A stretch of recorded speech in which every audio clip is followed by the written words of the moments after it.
Nomine Patris et Filii et Spiritus Sancti. Amen. Veni Sancte Spiritus replet corda fidelium. Amore in igis eius accende. Emite Spiritus Sanctum lucem tuam. Veni Sancte Spiritus renovavis faciem terrae. Pater noster qui es in celis sanctificetur nomen tuum.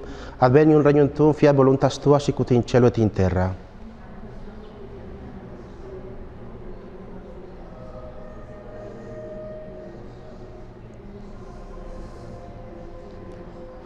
Gloria Patri et Filii et Spiritui Sancto.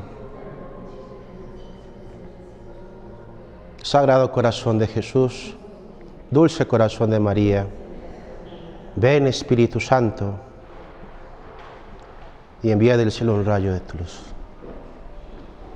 Bueno, disculpen que estoy un poco afónico, es que el otro día de descuidado me cogió el frío y bueno, estuve 3 días de cuarentena, gracias a Dios, solo fue una gripa. El padre Daniel Ginan, me pidió el favor, y para mí un placer, pues, de daros en este día este tema tan importante del purgatorio. A veces pensamos que el purgatorio, pues, es como una coletilla de nuestra fe, como algo que está por ahí, que es mejor no hurgar mucho, sí está ahí, pero bueno, no pasa nada. Y tiene una importancia muy grande porque hace parte de esa parte de la doctrina de la fe donde hablamos de la escatología, de lo último. Antiguamente se llamaba esto las postrimerías, ¿no? Lo postre, lo que está al final de la vida cristiana. Y había ese dicho corto pero muy sustancioso, aunque muy cortante: ten cristiano en tu memoria, muerte, juicio, infierno y gloria.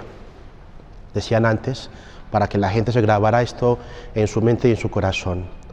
Ahora se le dice en la teología actual la escatología, que debe ser lo mismo. Escatón en griego es lo último, pero suena un poquito más, menos tremebundo, ¿no? Postrimerías, ya, se acabó esto. En cambio, escatología tiene una dimensión de lo último, pero lo último para la salvación, lo último de cara a la realización del hombre en cuanto es el plan de Dios. La fe del purgatorio viene del catecismo de la Iglesia Católica en la parte donde decimos creemos en la vida eterna, ¿no? El credo, en los artículos finales, cuando decimos creo en la vida eterna, decimos creo en la resurrección de la carne, la vida del mundo futuro, y antes decimos creo en el perdón de los pecados, ¿verdad? A ver, ¿cómo es? ¿Alguien se acuerda? Esos últimos artículos del credo. A ver, creo en el Espíritu Santo, la Iglesia Católica, la comunión de los santos, la comunión de los santos, el perdón de los pecados, la resurrección de la carne y la vida eterna, ¿no? Dentro de esos 4 artículos de fe, creo en el Espíritu Santo, la Santa Iglesia Católica, la comunión de los santos, el perdón de los pecados, la resurrección de la carne y la vida eterna. Ahí está incluido la doctrina sobre el purgatorio. ¿Por qué? Porque está unido con el Espíritu Santo y la Iglesia, porque ya vamos a ver cómo el purgatorio es una parte, y ya lo tenéis que saber también vosotros, o si no os lo cuento, perdonen si hablo en ese castellano, pero es que es lo que me sale. Vamos a ver cómo incluso el purgatorio hace parte de la Iglesia. ¿Cómo se dice? Purgante. Entonces también hacen parte de la Iglesia. Y viene siempre el artículo del Espíritu Santo y la Iglesia unidos. ¿Por qué? Porque el alma de la Iglesia es el Espíritu Santo. Quien hace que sean fecundos los sacramentos de la Iglesia es el Espíritu Santo. Quien lleva a los cristianos a ser miembros del cuerpo de Cristo es el Espíritu Santo. Pero bueno, ya sería parte de la eclesiología. ¿Qué es el purgatorio? Lugar de purificación, ¿vale? ¿Qué más?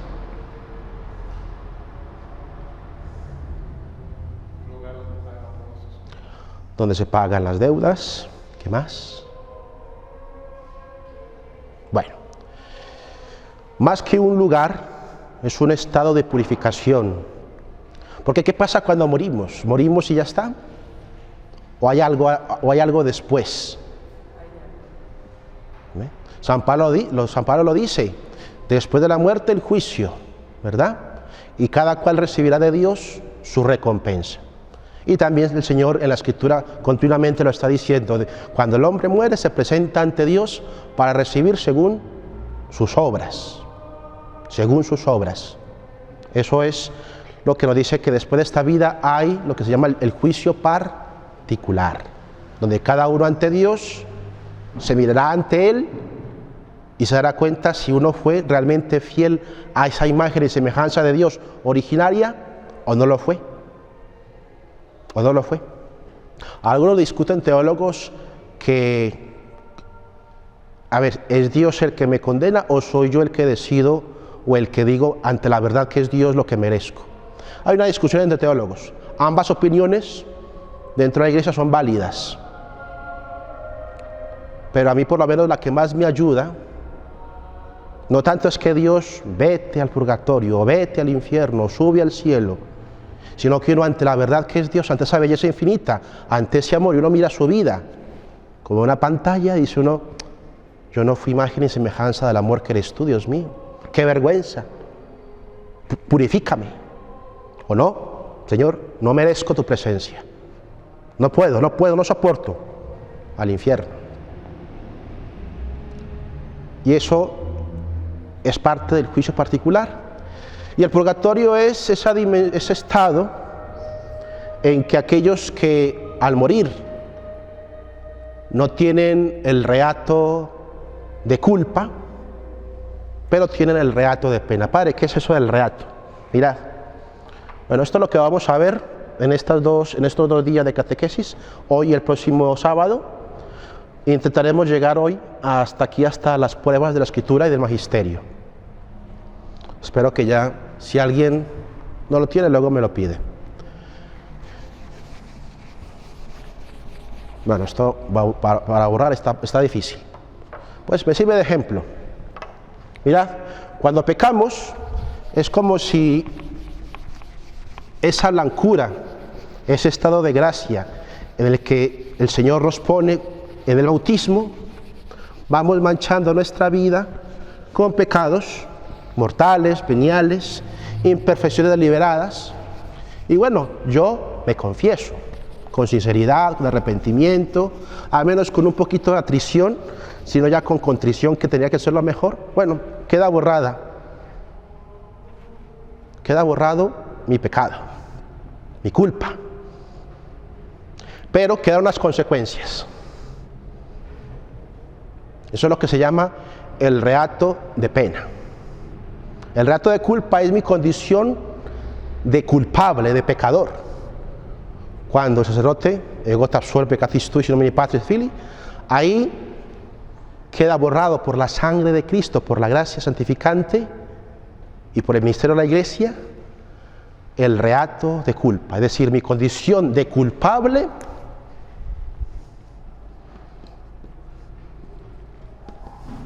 ante Dios y su Iglesia queda cancelado. ¿Por qué culpable? ¿Por qué cuando pecamos somos culpables? ¿Alguien me lo puede decir? Porque estamos en desobediencia a Dios. Más o menos va por ahí. ¿Qué es lo que hace intrínsecamente malo el pecado? ¿Consentirlo? No. Por ahí va. Tan tibios. Esa es la consecuencia. ¿Cómo? La ofensa.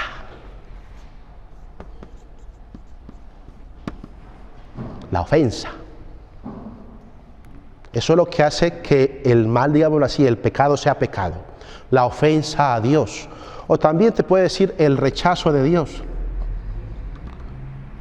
Pero padre, es que yo cuando estoy robando en la empresa, o en el banco, o en el supermercado, no estoy rechazando conceptualmente a Dios.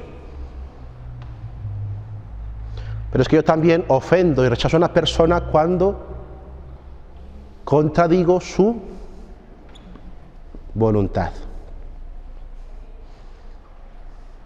¿Por qué? Porque el ser humano, los seres humanos, los seres personales, Dios, los ángeles, nosotros, nos relacionamos en esta dimensión, la voluntad. ¿Cómo digo que te amo? No solamente con una palabra, mis acciones, mis actitudes.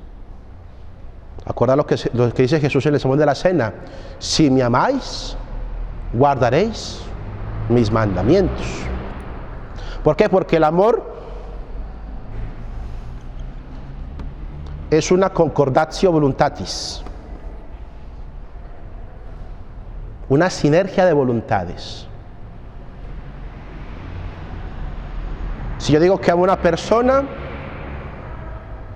entrego mi voluntad a esa otra persona. Es lo que, por ejemplo, gráficamente o sacramentalmente, mejor dicho, sucede en el matrimonio. Estas son las argollitas, pues, digamos. ¿Qué sucede en el matrimonio? El varón y la mujer se entregan mutuamente sus voluntades. Yo soy tuyo, tú eres mía, y yo soy tuyo, y tú eres... y así y en viceversa.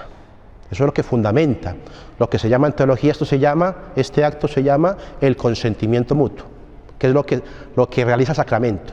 Sin eso, aunque haya boda, cantos bonitos y un gran festín, no hay matrimonio. No hay matrimonio. Pues lo mismo con Dios. Yo amo a Dios en la medida que hago mía su voluntad. La voluntad infinita de Dios con mi voluntad finita. Cuando quiero lo que Él quiere. Y eso no solamente es en el plano psicológico. Sí, yo quiero a Dios, amo a Dios, quiero lo que Él quiere, hágase su voluntad, sino en el plano efectivo de la vida cotidiana.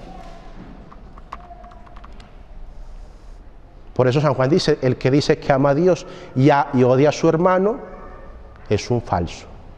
¿Por qué? Porque Jesús, ¿qué nos ha dicho? Como yo os he amado, así tendréis que amar a vosotros. Entonces, cuando pecamos, quebrantamos esa voluntad de Dios sobre nosotros o sobre su creación, y entonces le ofendemos, igual le rechazamos. Y decir de una persona que tiene dignidad, conciencia de sí misma, de su dignidad, ante una ofensa, se queda inmutable. No pasa nada. Vos me escupís en la cara. Qué tan gracioso, me escupió. No, yo me ofendo, me indigno. Queda un rechazo por esa ofensa que me has hecho. O por ejemplo, alguien me roba la cartera, cuando me da un abrazo y me saca la billetera, queda esa cólera, queda esa indignación. Pero la indignación de Dios no es por egoísmo. Como decir, como cuando a veces uno padre de familia, los hijos desobedecen, y entonces entra una cólera, pero porque me ha desobedecido a mí. Y que te voy a dar unos palazos que te vas a enterar. Entonces ahí la indignación egoísta. En cambio, en Dios ese amor, esa ofensa, es porque yo, al ofenderle, desdibujo, borro su imagen en mí. Hay una palabra que casi no se usa, me infatuo. Es como, ya este ejemplo ya no sale mucho, pero nos puede servir. Un hijo, por ejemplo, de un monarca, bueno, ahorita podemos decir un presidente, digamos que es muy correcto, que es muy, el mejor presidente que hubiera en el mundo, y de pronto su hijo, su hija se deja llevar de las drogas, se descarría y hace un escándalo, está profanando no solamente la dignidad de su padre, sino la suya propia, que es el hijo o la hija de esa persona que está en una gran dignidad. Pues yo soy hijo, hija de Dios, soy hijo de Dios, y cuando me infatuo con el pecado, estoy anulando la presencia de Dios en mí, y estoy haciendo, esto es muy fuerte, que Dios fracase en mí.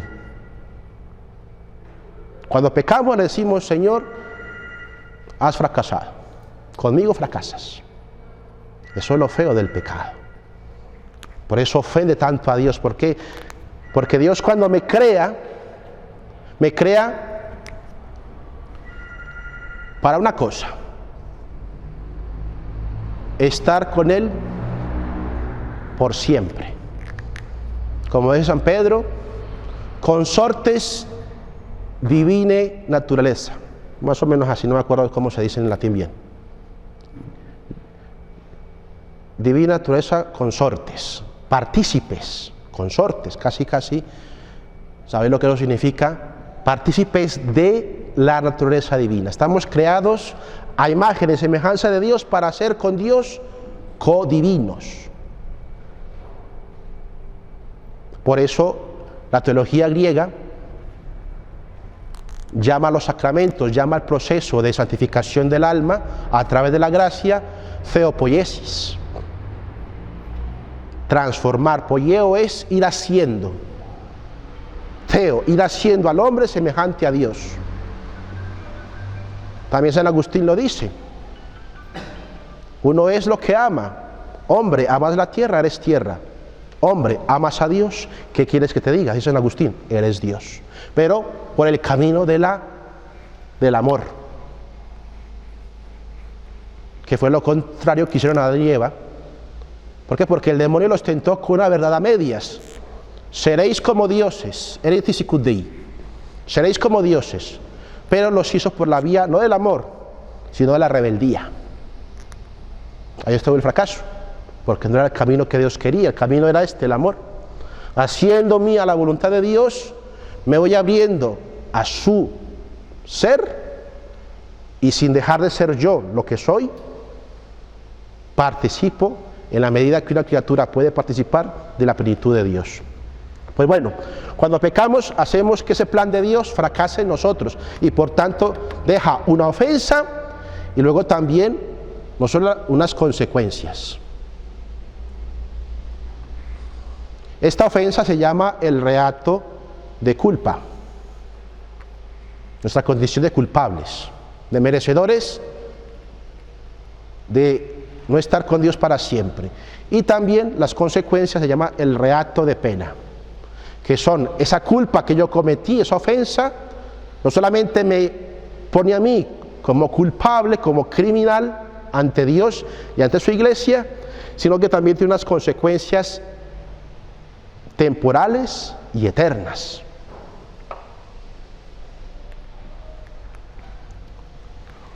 Me confieso, me arrepiento.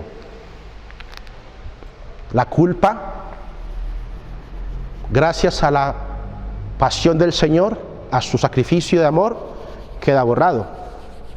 Pero queda el reato de pena. Pero Padre, ¿y por qué Dios eso tampoco no lo perdona? Vamos a ver, es que Dios nos ama tanto y nos respeta tanto que la libertad que nos dio no nos la va a quitar. Porque pensar que Dios fuera un padre bonachón que dice: bueno, hijitos, no pasa nada. ¿Habéis quemado la casa? Tranquilos, hijos míos, venid, vamos conmigo a otra casa. No. Hijo, yo te perdono, has quemado la casa, pero hay que levantarla, hay que levantarla. O el ejemplo clásico para los niños, para que entiendan esto: estamos jugando desobedientemente en casa, rompemos la vajilla italiana de la casa, la volvemos papilla, lloramos, nos arrepentimos, papá, mamá, lo siento, no sabíamos por desobedecerte, nos perdonan, pero la vajilla está rota, La culpa, mis padres me la conmutan, porque somos sus hijos. No pasa nada, yo te perdono, hijo, pero hay que pagar la vajilla, Hay que pagar el vidrio roto. Hay que pagar mi naturaleza rota por el pecado. Porque cuando pecamos, ya tenemos la concupiscencia, el pecado original. Pero cuando vamos pecando, vamos fracturando más nuestra naturaleza humana y la vamos haciendo cada vez más opaca a Dios.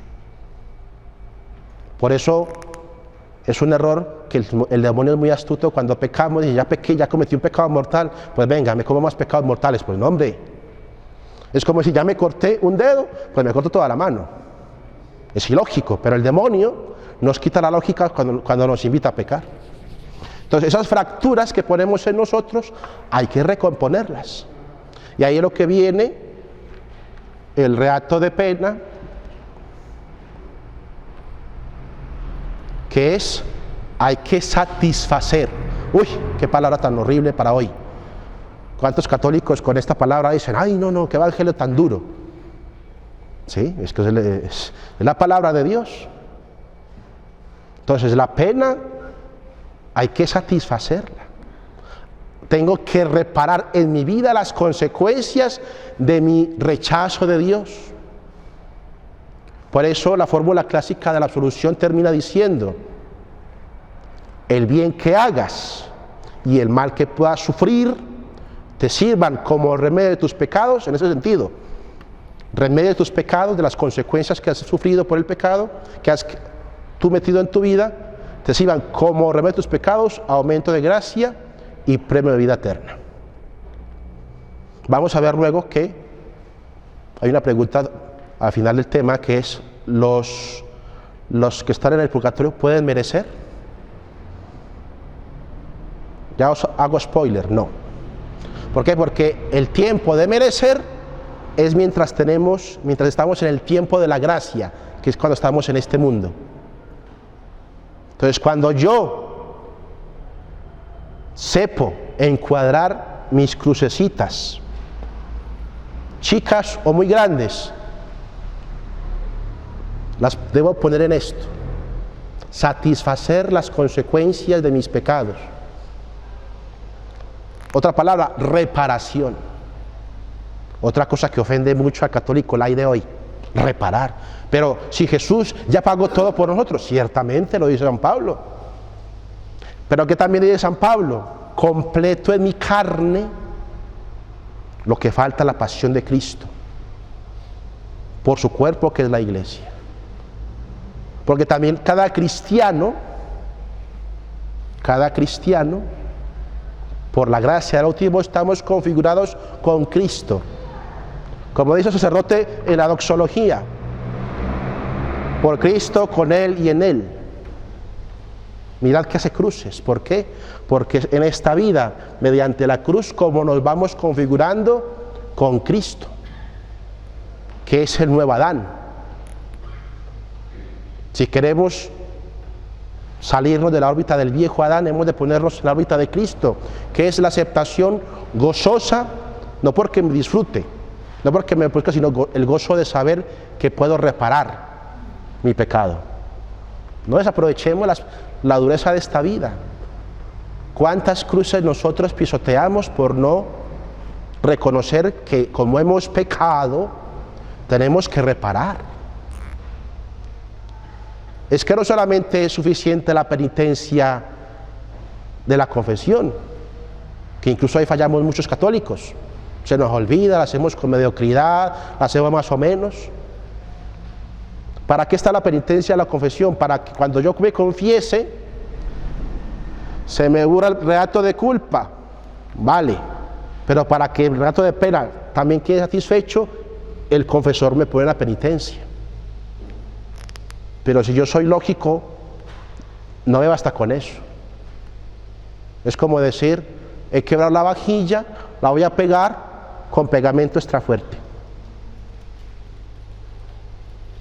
¿Me estás tomando el pelo?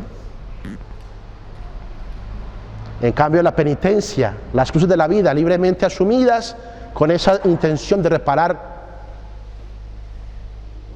ese reato de pena, es como eso que hacen en Japón, que es reparar la vajilla con oro.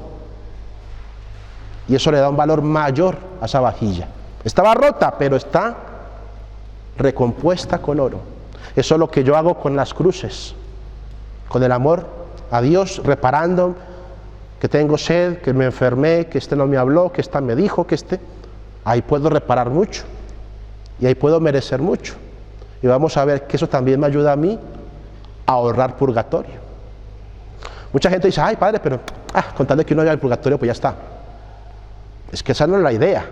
Es que el purgatorio es como decir el último palo que el Señor me pone para que yo no me ahogue, como la última red para que yo no quede por el precipicio. Porque Dios hasta el último, Dios se pega de nada para salvarme. De nada. Pero yo no puedo ser tan cara dura y decir, bueno, no pasa nada, al purgatorio está bien, hombre, con que no me condene. ¿Qué clase de hijos somos? Decir, bueno, con que yo no fume, ni me gaste la fortuna, sino que vivo en casa echado, criando barriga, pues no ofendo a mis padres, hombre. Hombre, sal adelante. Nobleza obliga, dice el dicho. Bueno, después de esa introducción te vamos a ver entrar en materia. Esto era para que entendamos por qué el purgatorio.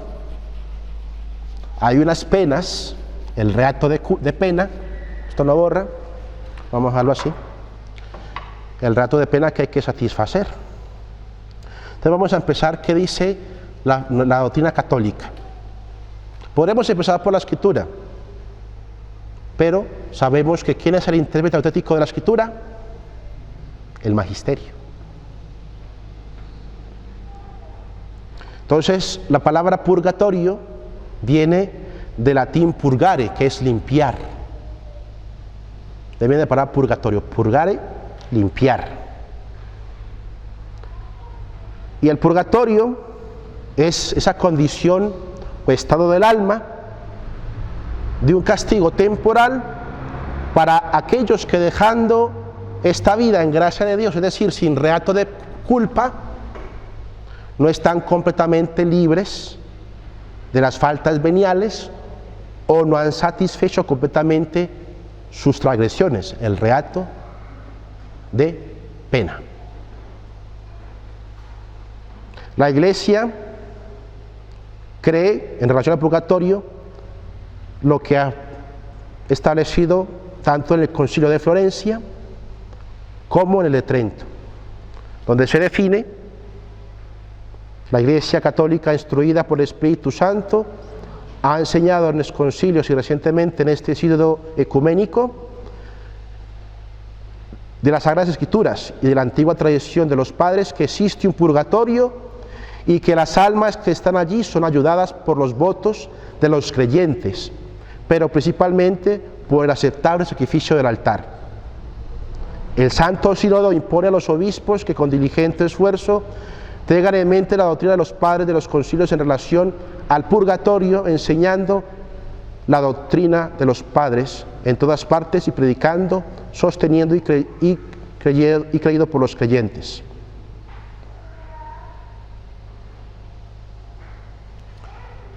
En Trento, la Iglesia recoge la tradición de los concilios y de los padres para afirmar ante la herejía luterana que sí, hay un purgatorio. Luego vamos a ver las pruebas de la Escritura, pero primero vamos a ver qué es lo que dice el magisterio. ¿Para qué? Para que entendamos luego bien la Escritura. ¿Y por qué el purgatorio? Porque hay un castigo temporal por el pecado.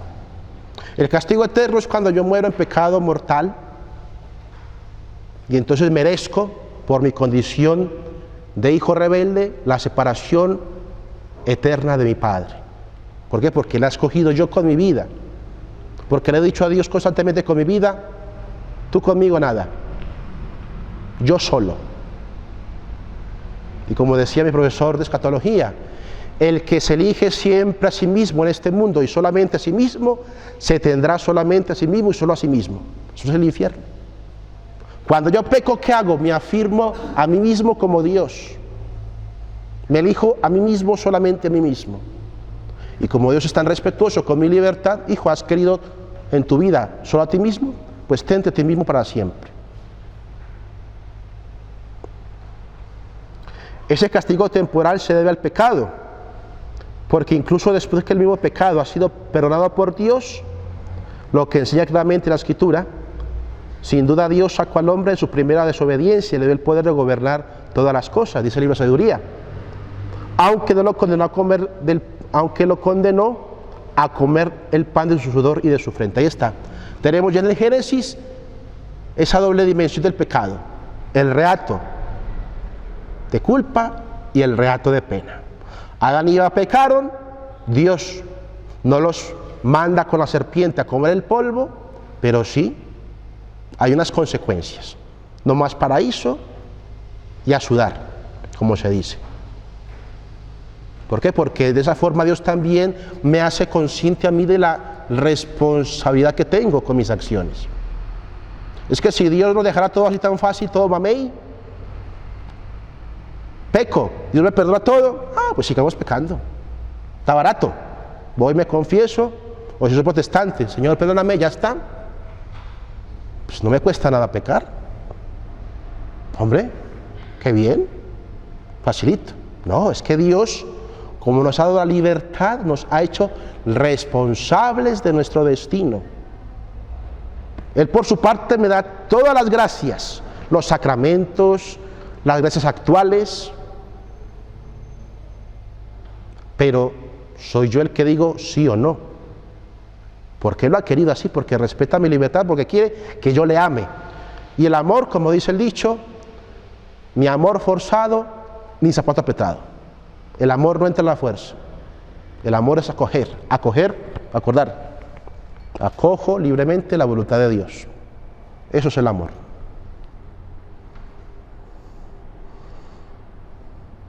Por ejemplo, también vemos que el Señor alejó el pecado de David cuando pecó con Betsabé, pero la vida de su hijo quedó comprometida. ¿Por qué? Porque David hizo que los enemigos de Dios blasfemaran su santo nombre. Segunda de Reyes 12:13. También en el Antiguo Testamento, el acto de dar limosna y el ayuno en general, cada acto de penitencia, son muestras del arrepentimiento. Y todo el sistema penitencial de la Iglesia da testimonio de la presunción voluntaria de hacer obras penitenciales, como siempre,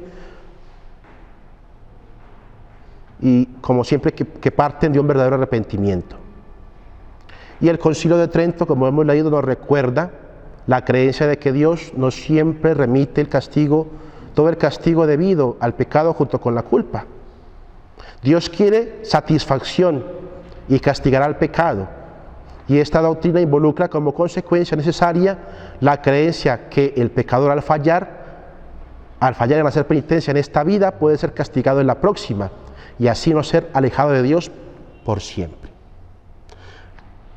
Resumiendo, el purgatorio es un acto de misericordia de Dios. ¿Cómo, Padre? Pues sí. ¿Por qué? Porque nosotros, por el pecado original, tenemos esa tendencia a la desidia, a la pereza espiritual. Y muchas veces las cosas que me servirían a mí para hacer reparación de mi vida, de mis pecados, no las acepto, las rechazo. Y entonces, claro, Dios me ha perdonado la culpa, pero queda la pena. Y si yo en esta vida no reparo la pena, ¿qué pasa?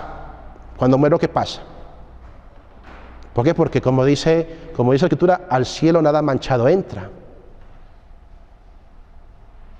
Manchado por el egoísmo. Y entonces, ¿cómo hago yo para reparar si ya estoy muerto y no merezco? El purgatorio. Que ya luego cuando veamos la prueba de la Escritura, hay dos textos, sobre todo el del Nuevo Testamento de Corintios, donde se refleja que hemos de pasar como por la fragua, para que cada cual se muestre cuál es ante Dios. Entonces el hecho de que esté el purgatorio, dice, ay, que Dios tan malo, si uno muere en su amistad, pues ni se salva uno del castigo, ¿qué Dios tan complicado? No. ¿Por qué? Porque sería un sufrimiento mayor en el cielo, estar yo manchado sabiendo de que no he satisfecho mis culpas. Sería un tormento en el cielo estar así en su presencia sin verme yo del todo recompuesto en su presencia. Sería un tormento si en el cielo se pudiera sufrir. Entonces, para evitar Dios esa contradicción de estar yo en su presencia amorosa sin estar completamente purificado, en su misericordia ha puesto el purgatorio, que es como el último recurso para que el ser humano, nosotros como sus hijos, nos purifiquemos en su amor.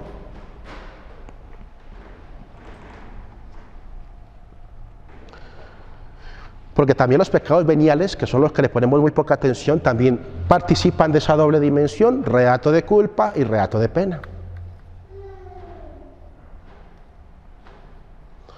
Sí, los pecados veniales, esos son pecados pequeñitos. Sí, pero igual son pecados. Por eso la Iglesia recomienda que confesemos los pecados veniales. No son la materia propia del sacramento de la confesión, que son los pecados mortales, pero conviene los pecados veniales confesarlos. ¿Para qué? Para que no perdamos la sensibilidad espiritual de tragar los pecados como quien toma agua.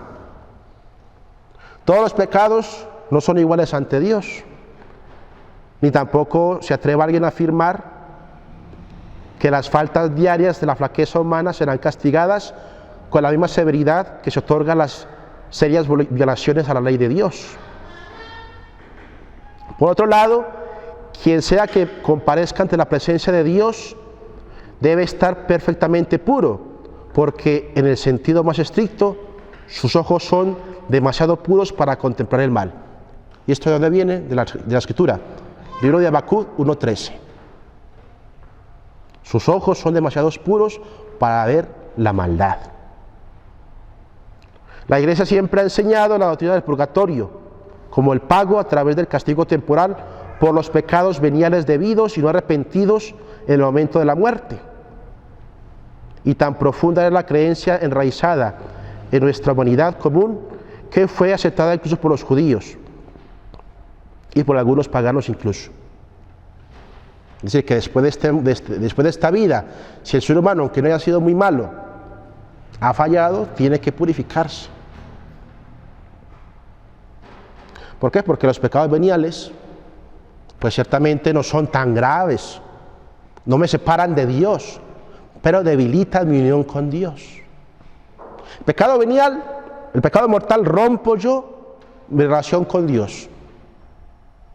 Me hago merecedor de la separación eterna de Dios, porque desfiguro su imagen en mí. El pecado venial es como ir manchando esa imagen de Dios. Sigo siendo hijo de Dios,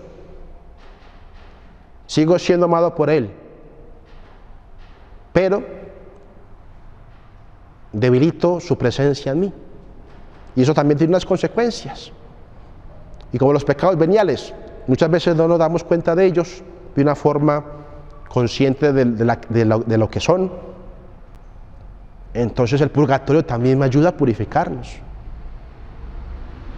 Es que dije una mentirilla, chiquita una mentirita. No, es que me robé un confite, un dulcecito. Es que pagué $1 de menos. Eso no se confiesa y ya está. Padre nuestro, y agua bendita, ya me arrepentí. Pero hay consecuencias. Por eso los santos, cuando llegarían esa unión mística con Dios, un pecado venial lo veían monstruoso. Un solo pecado venial para un santo, por ejemplo, Santa Margarita María Alacoque, ella decía: prefiero lanzarme al infierno que estar ante la presencia de mi amado con un solo pecado venial. Eso es el amor. ¿Cómo me presento ante ti, que eres amor infinito, la belleza infinita, con esta desfiguración? Es que me manché un poquito, pero es que qué vergüenza contigo, no, déjame me purifico, déjame voy y me lavo. Ahí está el purgatorio. Por eso entendamos, el purgatorio es un acto de amor de Dios. ¿Para qué? Para que podamos nosotros entrar en su amor completamente transfigurados en Él. Ya que en esta vida somos tan remisos, tan perezosos en purificarnos. Ahora vamos a ver algunos errores que se han dicho sobre el purgatorio. Por ejemplo, en el siglo IV había un hereje, Acrius, que enseñaba que las oraciones por los muertos no tenían ningún beneficio. También en la Edad Media, esta doctrina del purgatorio fue rechazada por los albigenses, los valdenses, los husitas, que eran estos que querían que la iglesia fuera solamente la iglesia de puros. los cátaros. Cataroi significa puros, de Catalina, la pura. Entonces ellos querían una iglesia que nadie tuviera ninguna imperfección. Eso en esta vida es imposible, incluso antievangélico. Acordaros del evangelio del trigo y la cizaña. También, por ejemplo, San Bernardo declara que había un llamado apostolici que negaba el purgatorio y también la utilidad de las oraciones por los difuntos. Algunos sectores de las iglesias orientales también discuten sobre el tema del purgatorio. Algunos lo aceptan, otros no. Santo Tomás probó la asistencia al purgatorio en su disertación contra los errores griegos en el Concilio de Florencia, donde quedó ratificado, digámoslo así, por primera vez dogmáticamente, el purgatorio, Concilio de Florencia. Y actualmente la Iglesia Ortodoxa niega el purgatorio, aunque la forma en que lo plantea, pues tiene poca consistencia. También al principio de la Reforma había algo de duda, especialmente de parte de Lutero, sobre el purgatorio. Pero en la medida en que la brecha crecía, la negación del purgatorio fue siendo más universal. Sí.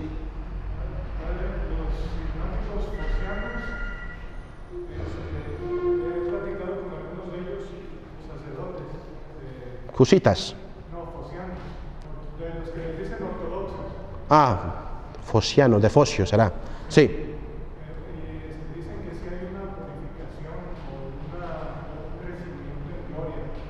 Por ejemplo, esos detalles, por ejemplo, que algunos griegos, algunos ortodoxos, dicen que, bueno, que algunos aceptan, pero dicen que hay un crecimiento de mérito.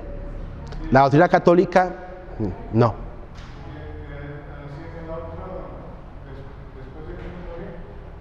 Por eso rezan por sus muertos de todos modos. O sea, como que creen que hay algo ahí de purificación, pero no. Sí, es que depende de la corriente, porque eso, dentro de la misma ortodoxia hay muchas opiniones también. Porque no hay una unidad, digámoslo, de fe, solo es una unidad sinodal, un poco abstracta, pero bueno. Entonces, bien lo que dices. Por ejemplo, hay algunos griegos, por ejemplo los de Focio, los fositas, que fue un patriarca de Constantinopla, que dicen eso, hay una purificación después de esta vida donde el cristiano puede crecer más en gracia, que eso ya vamos a ver que la doctrina católica dice que no, porque como dice el libro de Job, para el árbol que cae el árbol, ahí se mantiene, ¿vale? Entonces estamos hablando de cómo la Reforma Protestante al principio Lutero admitía algo del purgatorio con algunas salvedades, pero luego la negación se hizo más evidente. Por ejemplo, también Calvino, por ejemplo, dice,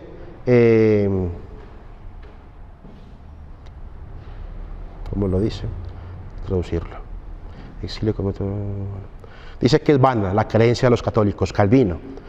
Los protestantes modernos evitan el nombre del purgatorio y frecuentemente enseñan la doctrina del estado medio, dicen ellos.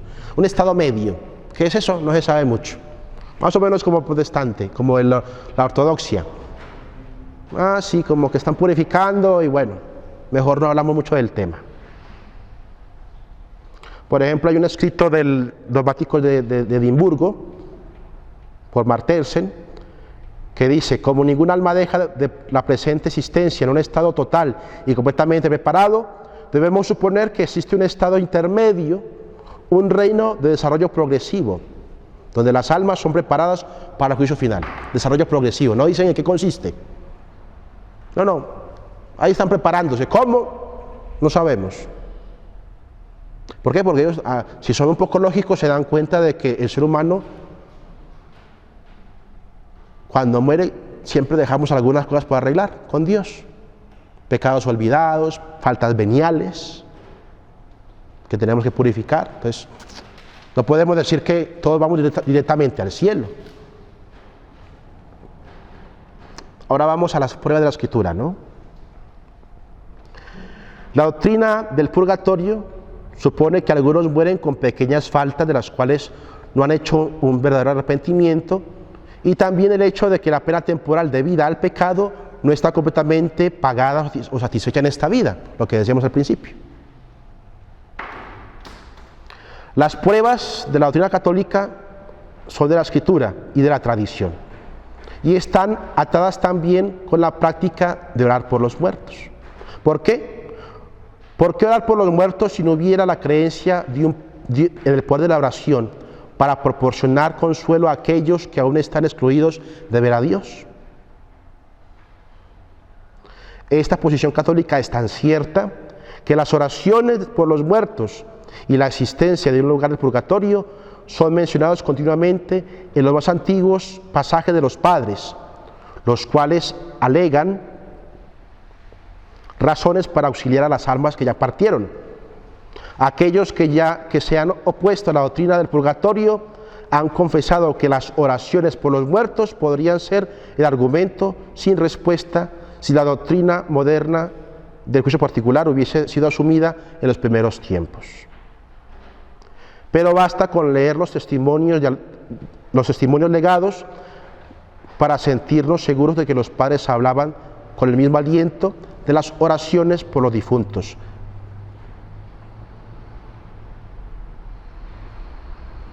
Por ejemplo, en las catacumbas, la fe cristiana abraza claramente la creencia en el juicio inmediato después de la muerte. Se ha intercedido por el alma de los amados que han partido, y Dios ya ha escuchado las oraciones y el alma ha pasado a un lugar de luz y frescura. Decía un epitafio en una catacumba cristiana. Y dice un autor: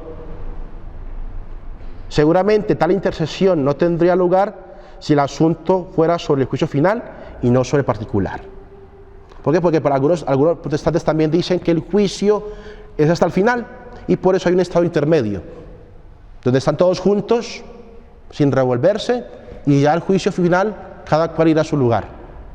Eso es un poquito también la doctrina del estado intermedio. En el Antiguo Testamento, en 2 de Macabeos 12:38 y siguientes, dice lo siguiente la Escritura: es por lo tanto un pensamiento sagrado y saludable orar por los muertos, que ellos puedan ser librados de sus pecados.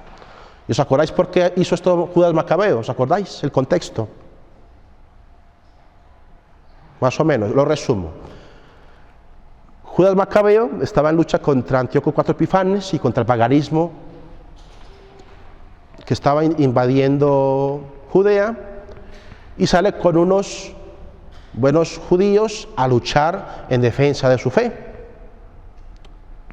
Y hay un día en que sufren una derrota, una batalla, y entonces Judas Macabeo, ¿por qué? Y es que van encontrando de entre los caídos amuletos de diosesillos. Entonces, por eso fue que Dios no nos ayudó. ¿Y qué hace Judas Macabeo? Dice: desgraciados a la paz y la mocha, ¿no? Hace un sacrificio y oran por esos difuntos para que Dios les perdone esa falta de confianza en Dios por ponerse amuletos.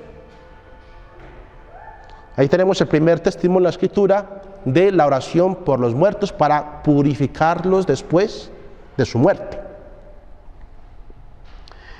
Y ya, por ejemplo, en el Nuevo Testamento tenemos, por ejemplo, el Mateo 12:32, cuando el Señor habla sobre el pecado del Espíritu Santo, contra el Espíritu Santo. Y dice: quien hable una palabra contra el Hijo será perdonado, pero aquel que hable contra el Espíritu Santo no será perdonado ni en este mundo ni en el otro. Es decir, cabe un perdón en el otro mundo, es decir, después de la muerte. Cabe un perdón. Y comentando esto, San Isidro de Sevilla dice: esto prueba que en la próxima vida algunos pecados serán perdonados y purgados por cierto fuego purificador. San Agustín, hablando de este pasaje también de Mateo 12:32, dice: algunos pecados, algunos pecadores no son perdonados ni en este mundo ni en el próximo. que a algunos pecadores no se les perdonarán sus pecados y faltas, ya sea en este mundo o en el otro, no se podría decir con verdad, a no ser que hubieran otros pecadores a quienes, aunque no se les perdonen en esta vida, les son perdonados en el mundo por venir. San Agustín. Y también San Gregorio el Grande hace la misma interpretación junto con San Beda el Venerable y San Bernardo. Y luego tenemos, digamos, el pasaje más fuerte, que es el de 1 Corintios 13, del 11 al 15.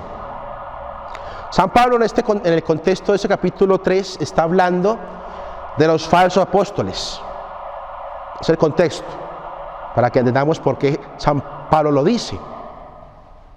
Y sigue San Pablo: pues nadie puede cambiar la base ya puesta, que es Cristo, el cimiento.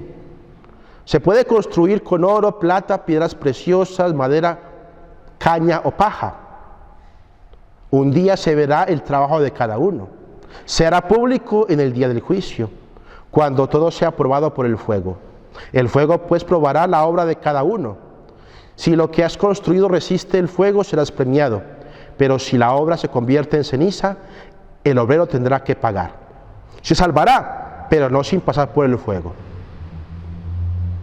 Es el pasaje central con el cual decimos es de fe católica, revelada y luego definida, que existe un purgatorio, ese estado o condición en el cual las almas de las personas que mueren sin satisfacer el reato de pena de sus pecados mortales o sin arrepentirse de sus pecados veniales son purificados antes de contemplar cara a cara a Dios.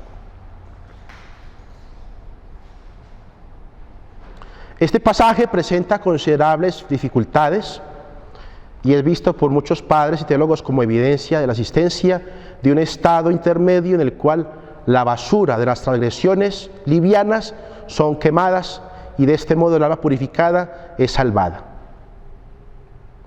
San Ambrosio, San Jerónimo, San Agustín, San Gregorio, Orígenes también. Y también en esa línea lo interpreta también Santo Tomás de Aquino. Entonces ya tenemos por parte de la Escritura la prueba. En 2 Macabeos, que hay que orar por los difuntos para ser purificados. Y en 2 Corintios, ¿sí es 2 Corintios? Era 1 Corintios. 1 Corintios 3, 15. Y en 1 Corintios, que después de esta vida seremos juzgados y según ese juicio directamente al cielo, es decir, serán salvados. Eso significa la Escritura salvación, estar en la presencia de Dios, la salus, que a veces entendemos mal salvación. Salvación no es que Dios me libere de tal cosa, sino que Dios me conceda ese paso a su reino. La liberación se llama redención. A veces mezclamos los conceptos de redención y salvación, pero no, la redención es propiamente la liberación del pecado y mal, y la salvación es el paso de mi condición de criatura a el nivel de hijo de Dios por toda la eternidad. ¿Qué hora es? Bueno, nos queda faltando la prueba tradición. Vale. Va muy bien. ¿Alguna pregunta hasta aquí? ¿Dudas? ¿Cuál es la ofensa al Espíritu Santo? Bueno, el pecado contra el Espíritu Santo, hay diferentes opiniones teológicas. Por ejemplo, algunos dicen que es la negación de la misericordia de Dios. Es la doctrina más comúnmente aceptada por los teólogos. El pecado contra el Espíritu Santo es cerrarme yo a la misericordia de Dios. Lo que se llama el pecado de desesperación. Ya no tengo perdón, es que ya estoy condenado. ¿Por qué? Porque no es que Dios no pueda perdonar ningún pecado. sino que por parte del hombre no se puede perdonar. ¿Por qué? Porque no quiero. Porque si dijéramos que hay un pecado que Dios no puede perdonar, entonces Dios no es Dios, porque no es todopoderoso. En ese sentido, no es que Dios no pueda perdonar un pecado, sino que la persona se pone en una actitud tal que Dios no le puede perdonar porque no quiere el perdón. También la desesperación, la obstinación en el mal. Esas personas que hacen el mal y saben que está mal, pero les gusta. Entonces, como ahí no hay espacio al arrepentimiento. Hay algunos que, exagerando un poco, dicen que el pecado contra el Espíritu Santo puede ser la herejía, pero no, porque la herejía también puede ser perdonada, porque es el pecado contra el Hijo, que es la verdad. El Espíritu Santo es el amor del Padre y del Hijo.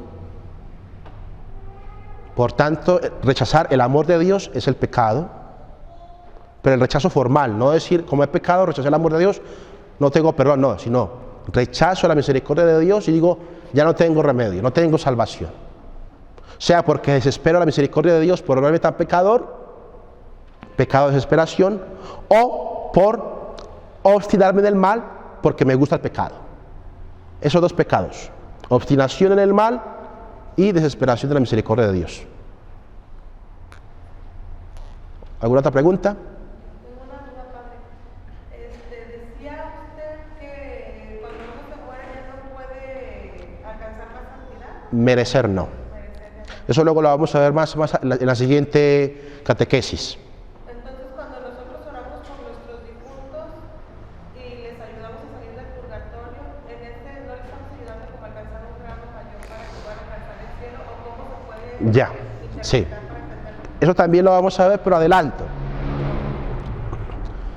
Cuando morimos, dice la Escritura, no me acuerdo bien el pasaje, pero dice, para el lado en que el árbol cayó, en ese se mantiene. Creo que es en Job. ¿Eso qué quiere decir? Yo muero, está aquí en mi ataúd, y digamos, por poner cifras para que entendamos, ¿no? Muero yo con 1000 grados de amor a Dios. Pongo una cifra para que nos entendamos. Dios me destinó a mí, sabiendo mis dificultades, mis limitaciones, yo podría haber llegado a un grado de amor de Dios de 100 millones. ¿Está bien ahí? De 100 millones. Solo llegué a 10.000, a 1000. Por mi pereza, por mi desidia, por mi mediocridad. No morí en pecado mortal, porque si no, no tendría nada. Morí en gracia de Dios. Pero en mi vida no me esforcé por ofrecer mis sacrificios, no reparé mucho, no, me confesaba, me arrepentía, cumplía la penitencia y ya está. Viva la pepa. Disfrutar del mundo, fiestas, bailes, mientras no pecara, un pecadito mortal me confesaba.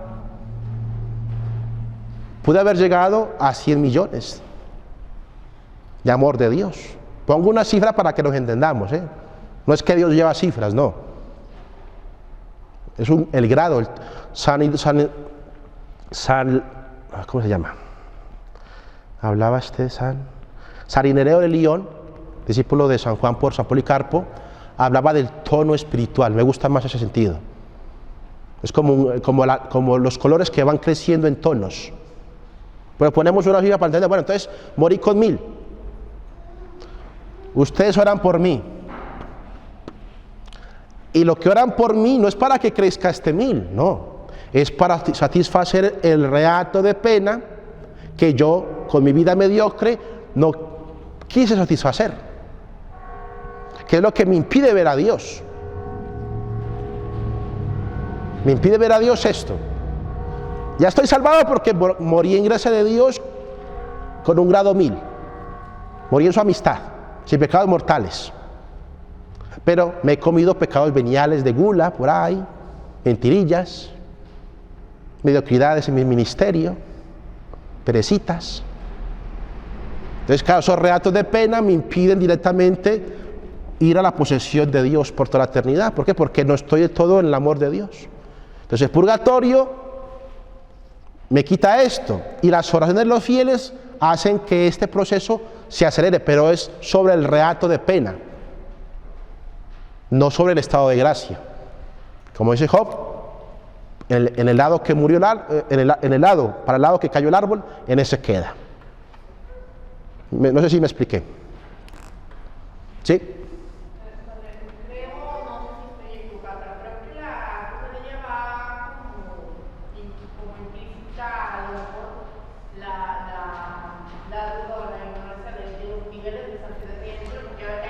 Bueno, sí. Claro, pues ya sería meternos. Sí.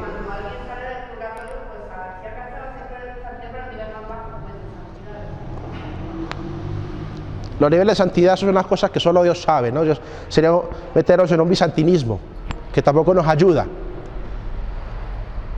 Por eso puse el ejemplo, morí en un grado 1000. Ya morí con ese. Ya morí con ese.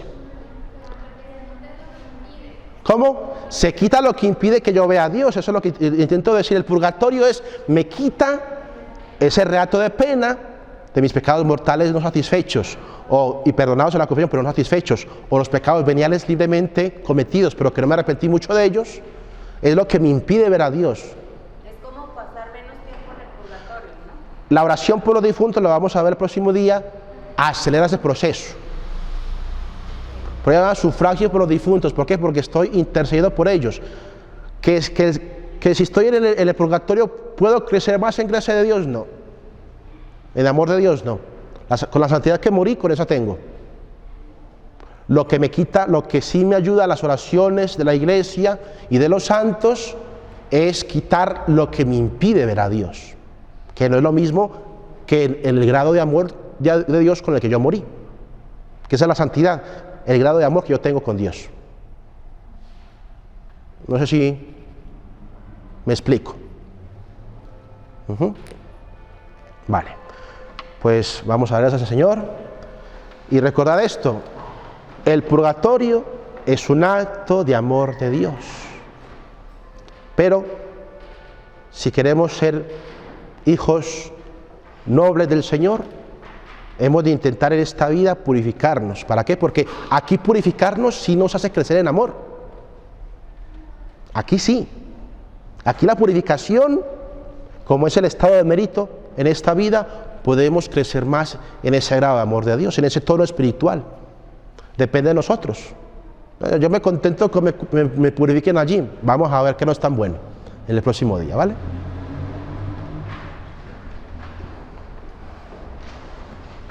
En nombre del Padre, del Hijo y del Espíritu Santo. Amén.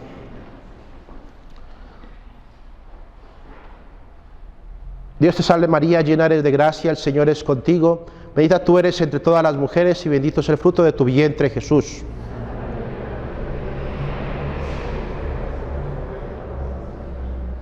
Gloria al Padre, y al Hijo y al Espíritu Santo. Sagrado corazón de Jesús, dulce corazón de María, ven Espíritu Santo y envía del cielo un rayo de tu luz. Pues muchas gracias.